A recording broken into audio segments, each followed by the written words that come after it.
Okay, I like using a crescent wrench. It makes it easier for me.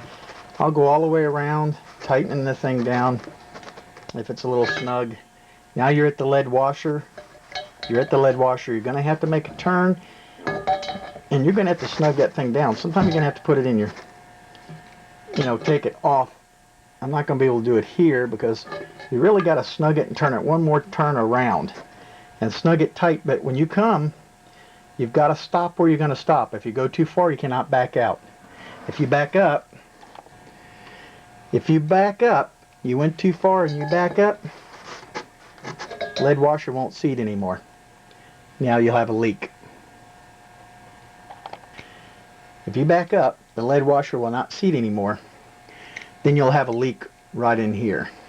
So you can go far and go one more turn. If you've gotten it too tight and you can't go any more turns and you've gone too far, you're going to have to back out and put a second lead washer on top of it. If you rebuild the lantern and got an old lead washer, I just leave the old lead washer there and put a new one on top of it. Then you can go around and make a nice turn and really get it set up right.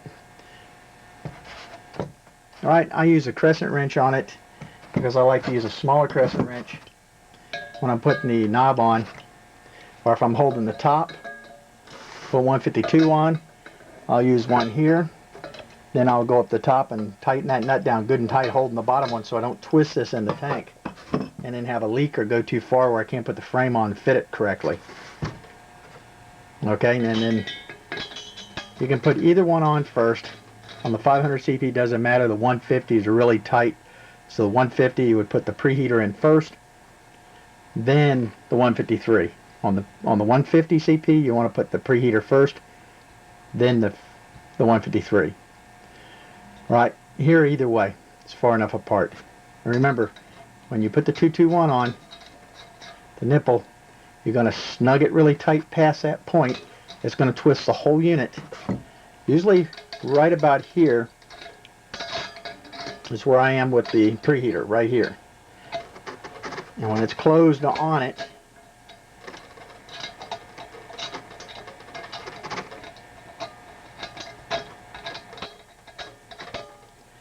it's going to be like that.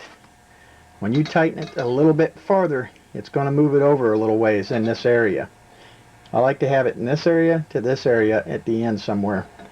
So when I flip it on and light the preheater, I've got the on and off knob right there beside it. Okay, that's just a little tips here to help you out a little bit to get this started. You got to snug these really tight, really good and tight. It's lead washer. As long as you squish the lead, it's going to seal. Once you squish the lead, it's going to seal.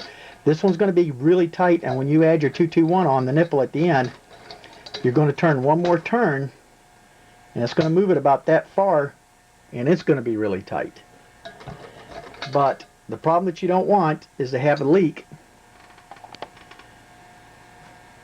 If you don't have the 221 really, really tight, it will let you know right in the threaded area you'll get some bubbling here or something out, a leak right around these threads. It's not tight enough, and you take it off, retighten it, snug it down good and tight, or you get a little leak in the threads underneath this piece. Okay, that'll be it. That's just a little bit on this 153 and the 226 installation. Thank you. Have a good day. God bless.